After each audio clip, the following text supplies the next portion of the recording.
নমস্কাৰ জনাইছো। আসসালামু আলাইকুম।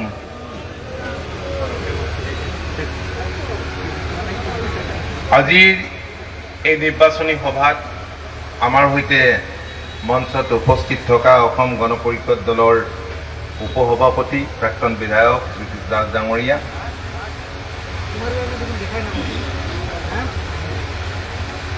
সাধাৰণ সম্পাদক ভূপেন ৰয় ডাঙৰীয়া, প্ৰবীণ হাজৰিকা ডাঙৰীয়া, তুলন কোঁৱৰ ডাঙৰীয়া, আমাৰ দলৰ উপসভাপতি মহিবুল হক ডাঙৰীয়া, মহিলা পৰিষদৰ নেত্ৰী ইন্দিৰা মেধি ডাঙৰীয়ানী, ভাৰতীয় জনতা পাৰ্টীৰ নেতা সৃজন গাম সমষ্টিৰ তত্ত্বাৱধায়ক জীৱেশ ৰায় ডাঙৰীয়া সমন্বিতে ভাৰতীয় জনতা পাৰ্টীৰ কৰ্মকৰ্তাসকল, শ্ৰমিক সন্থাৰ সভাপতি শ্বহীদুৰ হক, শ্ৰমিক সন্থাৰ উপদেষ্টা পুনা শ্বাহ আৰু ৰহিব জিব্ৰান ডাঙৰীয়া, যোৱাকালি তেওঁ মোক ক'লে যে আমি ইয়াত এখন সভা কৰিব লাগে। মই সন্মতি দিলোঁ, কিছু পলমকৈ আহি পালোঁ। উমেশ ঠাকুৰীয়া ডাঙৰীয়া, অসম গণ পৰিষদ আৰু ভাৰতীয় জনতা পাৰ্টীৰ কৰ্মকৰ্তাসকল, সমবেত ৰাইজ, যোগী গোপা নামটো সৰুৰে পৰাই আমি জানো। এটা পেপাৰ মিল আছিল আৰু সেই সূত্ৰে আমি স্কুলত পঢ়ি থাকোঁতে পাঠ্যক্ৰমতো আছিল। তো আজিৰ যোগীগোপা আৰু সেই সময়ৰ যোগীগোপাৰ মাজত আকাশ পাতাল পাৰ্থক্য আছে। উমেশ ঠাকুৰীয়াই কৈছে যে ইয়াৰ এই যোগীগোপাৰ বেছিভাগ লোকেই হৈছে কৃষক আৰু শ্ৰমিক। শ্ৰমিকসকল ইমান সংগঠিত নাছিল, পূৰ্বতে কাম কাজো বেছি নাছিল, কিন্তু 1996 চনত অসম গণ পৰিষদৰ চৰকাৰ যেতিয়া আহিল, তেতিয়াৰ পৰাই সুসংগঠিত হৈ খুব শান্তিৰে ইয়াত কাম কৰিছিল। মই জানো যে ইয়াত এতিয়াও বহুখিনি সমস্যা আছে আৰু সেই সমস্যাবোৰ নিশ্চয় আমি দূৰ কৰিব লাগিব আৰু সেইখিনি সম্ভৱ আমাৰ চৰকাৰৰ দ্বাৰা। মাননীয় মুখ্যমন্ত্ৰী ডক্টৰ হিমন্ত বিশ্ব শৰ্মা ডাঙৰীয়াই ৰাজ্যখনৰ যিবিলাক মৌলিক সমস্যা, জনসাধাৰণে সন্মুখীন হোৱা সমস্যা, সেই সমস্যাবোৰ দূৰ কৰিবৰ কাৰণে ক্ষিপ্ৰতাৰে বহুবোৰ ব্যৱস্থা গ্ৰহণ কৰিছে আৰু ইতিমধ্যে বহু সমস্যা সমাধান হৈছে। এই নতুন সমষ্টিটো, এইটো সৃজন গাম সমষ্টি, এতিয়া সমষ্টি পুনৰ নিৰ্ধাৰণ হ'ল। পূৰ্বতে আছিল অভয়াপুৰী দক্ষিণ। এটা সময়ত আমাৰ বিধায়ক আছিল ৰবীন বণিজ্ঞ, তেখেত নাই, ইহলীলা সম্বৰণ কৰিলে। তেখেত আছিল আৰু সেই সময়ছোৱাত যথেষ্টখিনি ইয়াত কাম কাজ হৈছিল। তাৰপিছত চন্দন চৰকাৰ আহিল, তেখেতৰ পুত্ৰ আহিল। পুত্ৰক আপোনালোকে দেখা পায়নে ক'ৰবাত? এম এল এজন নাই, নেদেখে। তেখেত মংগল গ্ৰহতে থাকে নে স্বৰ্গতে থাকে নে ক'ত থাকে কোনেও নাজানে, নে বেহেস্তই পালগে কোনেও নাজানে। কিন্তু আপোনালোকে নিজেওতো জানে যে আমাৰ মানুহ, আমিও যোৱাবাৰ দক্ষিণ অভয়াপুৰীত নিৰ্বাচনী প্ৰচাৰৰ কাৰণে আহিছিলোঁ। অভয়াপুৰী উত্তৰতো আহিছিলোঁ, আমাৰ ভূপেন ৰয় তাত আহিছিলোঁ। অজস্ৰ মানুহ। আমি ভাবিছিলোঁ যে আপোনালোকে আমাৰ দুয়োগৰাকী প্ৰাৰ্থীকে ইয়াৰ পৰা জিকাই পঠিয়াব। ভাৰতীয় জনতা পাৰ্টীৰ লগত মিত্ৰতাৰে আমি নিৰ্বাচনত অৱতীৰ্ণ হৈছোঁ, কিন্তু নিদিলে। মানে বাকী ঠিকে থাকে, সভালে ঠিকে আহে, কিন্তু এনেকুৱা কেতবোৰ অপপ্ৰচাৰ বিৰোধী দলে চলায়, এনেকুৱা কেতবোৰ প্ৰলোভন দিয়ে, এনেকুৱা কথা কয়, যাৰ ফলত কি হয়, নিৰ্বাচনৰ দিনটোত কিবা ভেলকিবাজি কৰা নিচিনাকে ভেলকিবাজিত পৰি পেলাই আপোনালোকে বহুতেই এই অঞ্চলৰ সেই কটাহাতটোত ভোট দি দিয়ে। তো মুখ্যমন্ত্ৰী ডাঙৰীয়াই কৈছে যে কটাহাতৰ কাম নাই, আছে নেকি কাম? এতিয়া আপোনালোকে বুজিছে নাই বাৰু কাম নাই বুলি? কাম নাই বুলি বুজিছেনে?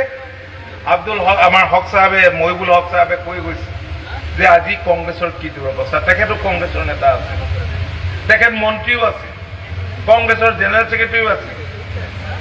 কংগ্ৰেছ যদি ভালেই থাকিলেহেঁতেন, মানুহে ভাল পাই থাকিলেহেঁতেন, কংগ্ৰেছৰ জৰিয়তে ৰাইজৰ যদি সেৱা কৰাৰ সুবিধা থাকিলেহেঁতেন, তেতিয়াহ'লে মহিবুল হক সাহেব আমাৰ মাজলৈ নাহিলেহেঁতেন, বা মহিবুল হক সাহেবৰ দৰে অন্যান্য লোক আমাৰ দললৈ নাহিলেহেঁতেন, বা কংগ্ৰেছ এৰি ভাৰতীয় জনতা পাৰ্টীত যোগদান নকৰিলেহেঁতেন। সমগ্ৰ দেশতে আজি কংগ্ৰেছৰ এনে দুৰৱস্থাৰ মূল কাৰণটো হৈছে যে কংগ্ৰেছে নিৰ্বাচনৰ সময়ত যি প্ৰতিশ্ৰুতি দিয়ে সেই প্ৰতিশ্ৰুতি ৰক্ষা নকৰে, পাহৰি যায়। কংগ্ৰেছক অসমৰ মাটিত ধৰ্মীয় সংখ্যালঘুসকলে দীঘলীয়া দিন ক্ষমতাত ৰাখিছে, চাহ জনগোষ্ঠীৰ লোকসকলে ৰাখিছে, কিন্তু চাহ জনগোষ্ঠীৰ লোকে বুজি পালে আৰু সেইকাৰণে 2016 চনতেই এই কংগ্ৰেছক বিদায় দিলে। Bye bye Congress. আৰু এতিয়া আমাৰ লগত আছে, কিন্তু মই দেখিলো 2016তো বুজি নাপালে ধৰ্মীয় সংখ্যালঘু ভাইসকলে, আৰু 2021তো বুজি নাপালে। যদি বুজি নাপায় তেতিয়াহ'লে এইটো খুব ভাল কথা, আৰু ওলাব যদি আপোনালোকে যোগাত্মকভাৱে চিন্তা চৰ্চা কৰে। আজি আপোনালোকে জানে যে এই এলেকাটো বৰপেটা সমষ্টিত আছিল। বৰপেটা সমষ্টিটো এটা সন্মানজনক সমষ্টি আছিল, কাৰণ ফখৰুদ্দিন আলী চাহাবৰ দৰে ব্যক্তিয়ে সেই সমষ্টিক প্ৰতিনিধিত্ব কৰিছিল দেশৰ ৰাষ্ট্ৰপতি পদ। এইবাৰ টিকেটো নাপালে বেচেৰাই, যাৰ ফলত বৰপেটা সমষ্টিত সেই দুৰৱস্থা হ'ল। আৰু ধুবুৰী সমষ্টিত MP চাৰ্টিফিকেটখন পাবলৈ জৰা ফুকা কৰিব লাগে নেকি? তেতিয়াহ'লে জৰা ফুকা কৰা মানুহক বিদায় দিয়ক। এতিয়া মানুহে মোক আজি আকৌ তেতিয়া 26 চনত যাব পাৰিম, ভোটটো কিমান বাঢ়িছে কমিছে গম পাম। অলপ পাৰিলে বুজাই থৈ আহোঁচোন, কথাবোৰ যদি বুজে ভাল, নুবুজিলে তেওঁলোকসকলে বেয়া। কাৰণ নৰেন্দ্ৰ মোদী ডাঙৰীয়া দেশৰ প্ৰধানমন্ত্ৰী হ'বই, হিমন্ত বিশ্ব শৰ্মা ডাঙৰীয়া মুখ্যমন্ত্ৰী হৈ থাকিবই। কিন্তু সেই অঞ্চলৰ মানুহে যদি উন্নয়ন নিবিচাৰে, সেই অঞ্চলৰ মানুহ যদি আকৌ 50 বছৰ পিছুৱাই যাব বিচাৰক। কিন্তু আমাৰ মনৰ কথাবোৰ যদি ৰাজনৈতিকভাৱে সেইসকল ব্যক্তি সচেতন হোৱা নাই, সচেতন কৰাৰ সেইসকলক সজাগ কৰাৰ দায়িত্ব আমাৰ নিচিনা ব্যক্তিয়ে ল'ব লাগিব। এই কথাখিনি আমি কওঁচোন তেওঁলোকক, আৰু সেইকাৰণে আমি আপোনালোকৰ মাজলৈ আহিছোঁ। এই যুঁজখন অন্য যুঁজ নহয়। তেখেতে কৈছে যে এইবাৰ যুঁজখন ভাল হৈছে, আকৰ্ষণীয় হৈছে, 2 মহৰ যুঁজ। মই ভাল হৈছেনে? বোলে ভাল হৈছে। বোলে কেনেকৈ ভাল হৈছে? কৈছে এইখন হৈছে অগৰৰ যুঁজ, এইখন হৈছে অগৰৰ যুঁজ, ব্যৱসায়ৰ যুঁজ। এজন পোনপটীয়াভাৱে অগৰ ব্যৱসায়ত জড়িত আৰু আনজন অগৰৰ লগত পৰোক্ষভাৱে জড়িত আৰু অগৰৰ বেপাৰীৰ দ্বাৰা সমৰ্থিত। ঠিকে আছে, 2 মহৰ যুঁজত যদি আমাৰজন ওলাই যায়, আমাৰজনটো ভাল মানুহ, ৰহিম আমাৰ জাভেদ ইছলাম, তেওঁ নিজেও বিধায়ক আছিল, আৰু তেখেতৰ পিতৃও MLA আছিল, মন্ত্ৰী আছিল, জহিৰুল ইছলাম, আৰু মাতৃও MLA আছিল। এটা ভাল পৰিয়ালৰ সন্তান, কৰ্মঠ সন্তান, ভাল মন থকা সন্তান, ভাল বিচৰা, ধৰ্মীয় সংখ্যালঘুৰ কল্যাণ বিচৰা এজন যুৱক। গতিকে তেওঁৰ হৈ কৈ আহোঁ। মই আপোনালোকক সুধিব খুজিছোঁ যে আপোনালোক 50 বছৰ পিছুৱাই যাব নে 50 বছৰ আগুৱাই যাব? 50 বছৰ আগুৱাই যদি যায় আপোনালোকে জাভেদ ইছলামৰ সপক্ষে এটা জোৰেৰে হাত তালি বজাওক, এটা জোৰেৰে হাত তালি বজাওক। জাভেদ ইছলাম জিন্দাবাদ, জিন্দাবাদ, জিন্দাবাদ। জাভেদ ইছলাম জিন্দাবাদ, জিন্দাবাদ, জিন্দাবাদ। জাভেদ ইছলাম জিন্দাবাদ, জিন্দাবাদ, জিন্দাবাদ। চাওক, অসমৰ প্ৰান্তে প্ৰান্তে এতিয়া বহু লোকে অৰুণোদয় পাইছে, ৰেচন কাৰ্ড পাইছে, মাটিৰ সমস্যা সমাধান হৈছে, খেতিয়কে PM কিষাণ পাইছে, প্ৰধানমন্ত্ৰী ফচল বীমা যোজনা পাইছে, ছাবচিডিত ট্ৰেক্টৰ পাইছে, ছাবচিডিত পাম্প পাইছে, চাউল পাইছে। এইবিলাক আপোনালোকে সুবিধা বিচাৰে নে নিবিচাৰে? বিচাৰে। আপোনালোকৰ সন্তানে উচ্চ শিক্ষা গ্ৰহণ কৰাটো যদি আপোনালোকে বিচাৰে, আপোনালোকে NDA প্ৰাৰ্থীৰ সপক্ষে ৰায়দান কৰক, ভোট দিয়ক। NDA প্ৰাৰ্থীৰ সপক্ষে আপোনালোকে ভোট দিয়ক, কাৰণ আপোনালোকৰ যিসকল সন্তান সেইসকলক উচ্চ শিক্ষাৰ কাৰণে মেট্ৰিকৰ যিসকলে মেট্ৰিকৰ দেওনা পাৰ হ'ব সেইসকলক 10,000 টকা দিয়াৰ কথা মাননীয় মুখ্যমন্ত্ৰীয়ে ইতিমধ্যে ঘোষণা কৰিছে। যিসকলে হায়াৰ ছেকেণ্ডেৰী পাছ কৰিব ছাত্ৰীয়ে ছোৱালীয়ে সেইসকলক 12,500 টকা কৈ দিয়াৰ চৰকাৰে সিদ্ধান্ত কৰিছে। আৰু যিবিলাকে ইউনিভাৰ্চিটিত পঢ়িব বিশ্ববিদ্যালয়ত সেইসকলক 25,000 কৈ দিয়াৰ বাবে চৰকাৰে পৰিকল্পনা কৰিছে। এনেধৰণে চৰকাৰখনৰ যিবিলাক পৰিকল্পনা এই পৰিকল্পনাবিলাকৰ সুবিধা আপোনালোকে গ্ৰহণ কৰক আৰু তেতিয়াহে আপোনালোকৰ অঞ্চলবিলাকৰ উন্নতি হ'ব, তেতিয়াহে অৱস্থাৰ আপোনালোকৰ পৰিৱৰ্তন হ'ব। সেইকাৰণে আপোনালোকক বিনয়েৰে আহ্বান জনাইছোঁ, আপোনালোকে মূল সুঁতিৰ মাজত জিন্দাও। কংগ্ৰেছৰ লগত থাকিলে নহ'ব, কংগ্ৰেছৰ লগত থাকিলে নহ'ব, AIUDFৰ লগত থাকিলে নহ'ব। এই কথা একেবাৰে খাটাং, একেবাৰে খাটাং। যোৱা 3টা টাৰ্মত ইয়াৰ পৰা সাংসদ হৈ গ'ল। আজি এই অঞ্চলৰ সমস্যা কি সমাধান কৰিলে? ৰকিবুল হুছেইন চাবংগুৰৰ MLA আছিল, মন্ত্ৰীও আছিল, ডাঙৰ মন্ত্ৰী আছিল, ডাঙৰ মন্ত্ৰী কিন্তু ব্যৰ্থ মন্ত্ৰী। তেখেত কৃষি বিভাগৰ দায়িত্বত আছিল। কৃষি বিভাগটোৰ কি অৱস্থা কৰিলে মই নকওঁ, সেই কথাখিনি আপোনালোকে নিশ্চয় সেই সময়ত সংবাদ মাধ্যমৰ পৰা জানিছে। বন বিভাগৰ মন্ত্ৰী আছিল। কাজিৰঙাত দৈনন্দিন গড় হত্যা হৈছিল চোৰাং চিকাৰীৰ হাতত। আৰু যিগৰাকী ব্যক্তিয়ে ঘৰৰ কাষতে থকা কাজিৰঙাৰ আপুৰুগীয়া সম্পদ কেইটা ৰক্ষা কৰিব নোৱাৰে, কেইজন ব্যক্তিয়ে কি ধুবুৰী সংসদীয় সমষ্টিৰ অগণন দুখীয়া শ্ৰমিক কৃষক ৰাইজক, ধৰ্মীয় সংখ্যালঘু ৰাইজক উপকৃত কৰিব। ধৰ্মৰ দোহাই যদি ভোট বিচাৰে ঠিকেই আছে, কিন্তু সেইমতে তোমালোকে ধৰ্মৰ পুণ্য কাম কৰিছানে নাই? পুণ্য কৰিছানে নাই?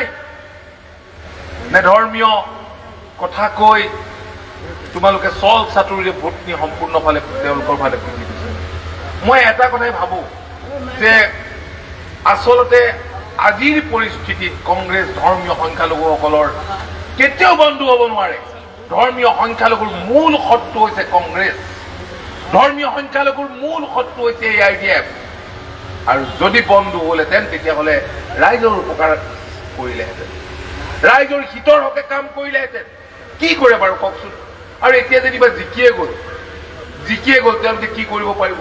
তেওঁলোকে ৰেচন কাৰ্ড দিব পাৰিব, তেওঁলোকে অন্য আঁচনিৰ কিবা সুবিধা আপোনালোকক দিব পাৰিব, অৰুণোদয় দিব পাৰিব, নে তেওঁলোকে কৃষকক সুবিধা দিব পাৰিব, নে তেওঁলোকে শ্ৰমিকক সুবিধা দিব পাৰিব? ইয়াৰ শ্ৰমিকসকলে যিবিলাক সমস্যাৰ মুখামুখি হৈছে এই সমস্যাবিলাকৰ সমাধান কৰিব চৰকাৰখনে, মাননীয় মুখ্যমন্ত্ৰীয়ে। আনে পাৰিব নেকি?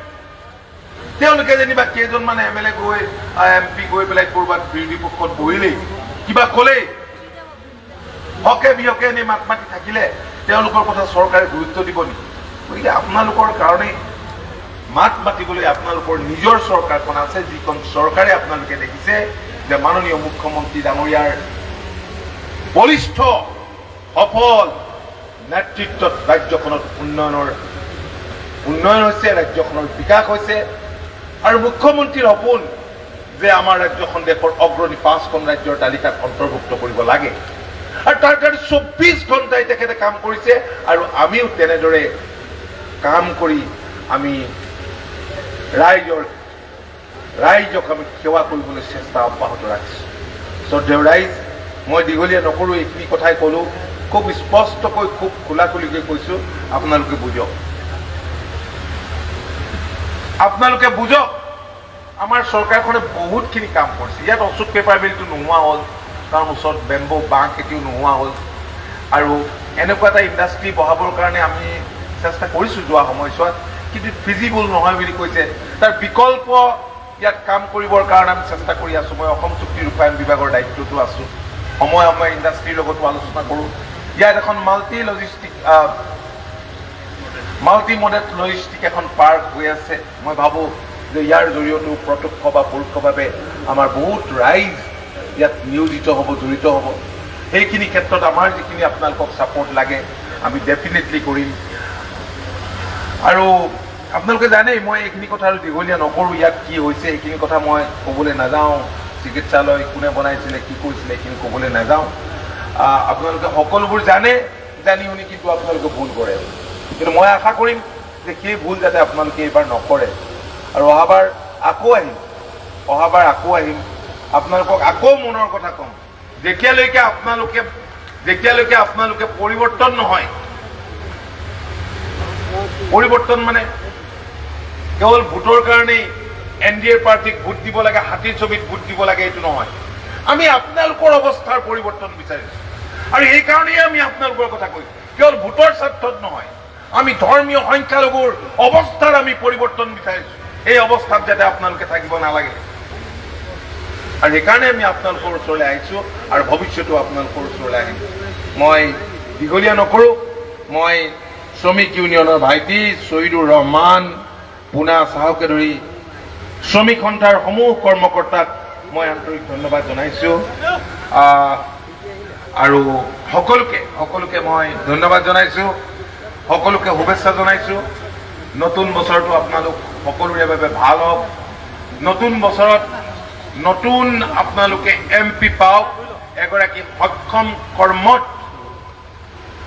এগৰাকী জননেতা আপোনালোকে পাওক আৰু এই পোৱা কামটো আপোনালোকে নিজেই কৰিব লাগিব আপোনালোকেহে কৰিব পাৰিব পোৱা কাম পাম গণতন্ত্ৰৰ ৰাইজেই ৰজা গতিকে আমি ভোট দিওঁতে আমাৰ ভোটৰ মূল্যটো ৰাষ্ট্ৰপতিৰ যি মূল্য আমাৰ ভোটৰ মূল্যও আপোনালোকৰ ভোটৰ মূল্যও একে এই কথাটো আপোনালোকে চিন্তা কৰিব আৰু প্ৰত্যেকেই সেইদিনা ভোটদান কৰিবলৈ ওলাই আহক আপোনালোকৰ বন্ধু বান্ধৱ ওচৰ চুবুৰীয়া সকলোকে লৈ নিজৰ মত সাব্যস্ত কৰক এই আহ্বান মই ৰাখিছো উদ্যোক্তাসকলক মই আন্তৰিক ধন্যবাদ আৰু